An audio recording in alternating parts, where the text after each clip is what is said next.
friends, welcome to samayal. இன்னைக்கு நம்ம samayal சேனல்ல மொறுன்னு பொட்டுக்கடலை முறுக்கு இப்படி ஒரு தடவை செஞ்சு பாருங்க. ரொம்பவே ஈஸியான ஸ்நாக் ரெசிபி இது.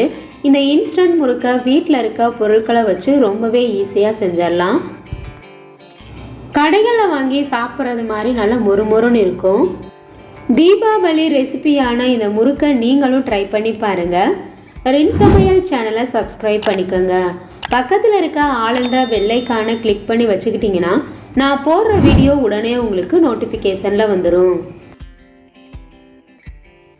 முறுக்கு செய்கிறதுக்காக வீட்டில் இருக்க கிண்ணம் அல்லது டம்ளரில் மாவளந்து எடுத்துக்கோங்க.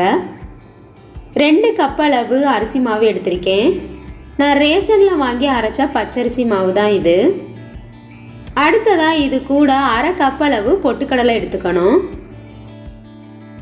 எந்த கப்பில் மாவளந்து எடுத்தோமோ அதே கப்பில் பொட்டுக்கடலை அளந்து எடுத்துக்கோங்க. அப்போ கரெக்டாக இருக்கும். மிக்ஸி ஜாரில் சேர்த்துட்டு நல்லா நைஸாக அரைச்சி எடுத்துக்கணும். ஜல்லடையில் கொட்டி ஜலிச்சு எடுத்துக்கோங்க. குருணைகள் இருந்தாலும் இந்த மாதிரி ஜலிக்கும் போது நமக்கு வந்துடும். பொட்டுக்கடலை மாவு குருணைகள் இல்லாமல் நைஸாக இருக்கணும். அரிசி மாவு கூடயே நம்ம சலிச்சு வச்சிருக்க பொட்டுக்கடலை மாவையும் சேர்த்துக்கணும். 1/2 ஸ்பூன் அளவு சீரகம் கையில் கொட்டிட்டு இந்த மாதிரி கசக்கிட்டு சேர்த்துக்கலாம். 1/2 ஸ்பூன் அளவு கருப்பு எள்ளுக்கு பதிலாக வெள்ளை எள் கூட சேர்த்துக்கோங்க.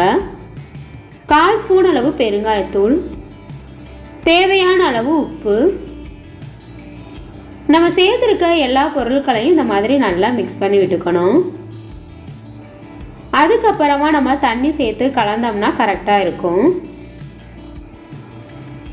சமையலுக்கு யூஸ் பண்ணுற எண்ணெய் சூடான எண்ணெயாக 1 ஸ்பூன் அளவு சேர்த்துக்கணும். சேர்த்ததுக்கப்புறமா இந்த மாதிரி சின்ன உருண்டைகளாக இருக்க மாதிரி இருக்கும். அதை எல்லாத்தையுமே நல்லா உடச்சி விட்டுட்டு கலந்து விட்டுக்கோங்க. எண்ணெய்க்கு பதிலாக பட்டர் கூட சேர்த்துக்கலாம். நான் இன்னைக்கு எண்ணெய் சேர்த்து தான் இந்த முறுக்கு ஸ்நாக்ஸை செய்கிறேன். இப்போ இந்த மாதிரி நல்லா கலந்ததுக்கப்புறமா கொஞ்சமாக தண்ணி சேர்த்து மாவை நல்லா சாஃப்டாக பிசைஞ்சுக்கணும். முதவே அதிக தண்ணி சேர்த்துட்டோம்னா மாவில் தண்ணி அதிகமாக சேர்ந்துடும். இதை மாதிரி கொஞ்சமாக சேர்த்துக்கங்க. தண்ணி இதுக்கு மேலே சேர்க்க வேணாம். இதுதான் சரியான அளவு. மாவு இந்த மாதிரி நல்லா சாஃப்டாக இருக்கணும். ஒரு சில மாவை பொறுத்து தண்ணி கூடவோ குறைவோ தேவைப்படும்.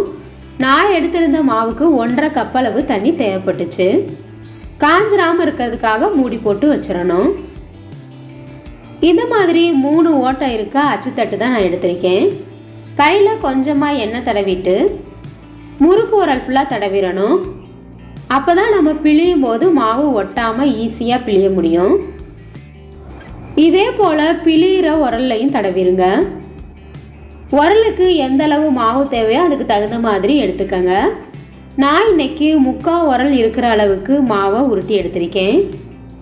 இந்த மாதிரி உரலில் வச்சுட்டு கேப் இல்லாமல் நல்லா திணிச்சு விட்டுறணும். 3/4 உரல் மாவு வைக்கும்போது பிழிகிறதுக்கு ஈஸியாக இருக்கும். மாவு இப்போ ஈஸியாக பிழிகிறதுக்கு வருது. நம்ம எல்லார் வீட்லேயும் இந்த மாதிரி தட்டு இருக்கும். அதை கமுத்து வச்சுட்டு அது மேலே முறுக்க பிழிஞ்சு விட்டுறலாம்.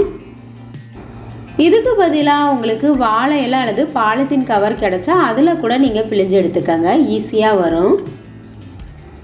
இப்போ இந்த மாதிரி நல்லா பிழிஞ்சு வச்சுக்கிட்டோம்னா தட்டில் இருந்து லைட்டாக கவிழ்த்து எடுத்தோம்னா கையில் ஈஸியாக வந்துடும். பொரிக்கிறதுக்கு தேவையான அளவு எண்ணெய் சேர்த்துக்கணும். எண்ணெய் நல்லா சூடானதுக்கு அப்புறமா நம்ம பிழிஞ்சு வச்சுருக்க முறுக்கை எண்ணெயில் போட்டுறணும். எண்ணெயில் போட்ட உடனே நல்லா நுர வரும். லைட்டாக வெந்ததுக்கு அப்புறமா அடுத்த பக்கம் திருப்பி விட்டுருங்க. உடனே திருப்பி விட்டோம்னா முறுக்கு உடஞ்சிரும். அடுப்பை மீடியம் ஃப்ளேம்லேயே வச்சு பொரிச்சுக்கோங்க. ஹை ஃப்ளேமில் வச்சிங்கன்னா சீக்கிரமாகவே கலர் மாறிடும். முறுக்கு உள்ளுக்குள்ளே வேகாமல் இருக்கும். எண்ணெயிலேருந்து நுர வரதெல்லாம் குறைஞ்சதுக்கு அப்புறமா வெளியில் எடுத்துடலாம். இப்போ நமக்கு பொட்டுக்கடலை முறுக்கு சூப்பராக ரெடி ஆயிடுச்சு. இந்த இன்ஸ்டன்ட் ரெசிபியை நீங்களும் ட்ரை பண்ணி பாருங்கள். தட்டில் முறுக்கை பிழிஞ்சு எண்ணெயில் எடுத்து போடுறதுக்கு சிரமமாக இருக்குன்னா இந்த மெத்தடை கூட ட்ரை பண்ணி பாருங்கள். நம்ம வீட்டில் இருக்க அரிகரண்டியில் மேல் பகுதியில் முறுக்கை பிழிஞ்சு விட்டுறணும். கரண்டியில் முறுக்கை பிழிஞ்சு சுடுறது ரொம்பவே ஈஸியாக இருக்கும். எண்ணெயும் தெரிக்காது. எண்ணெய் காஞ்சதுக்கு அப்புறமா முறுக்கை மெதுவாக எண்ணெயில் போட்டுறணும். இதே போல் எல்லா முறுக்கையும் சுட்டு எடுத்துக்கலாம். இந்த ஈஸியான ஸ்நாக் ரெசிபி உங்களுக்கு பிடிச்சிருந்ததுன்னா மறக்காமல் ரின் சமையல் சேனலை சப்ஸ்கிரைப் பண்ணிக்கோங்க ஃப்ரெண்ட்ஸ். மொறுன்னு பொட்டுக்கடலை முறுக்கு உங்களுக்கு பிடிச்சிருந்ததுன்னா மறக்காமல் ஒரு லைக் கொடுங்க ஃப்ரெண்ட்ஸ். கமெண்ட் பண்ணுங்கள், ஷேர் பண்ணுங்கள். பக்கத்தில் இருக்க ஆளுன்ற பெல் ஐகானை கிளிக் பண்ணி வச்சுக்கிட்டிங்கன்னா நான் போடுற வீடியோ உடனே உங்களுக்கு நோட்டிஃபிகேஷனில் வந்துடும். Thank you friends.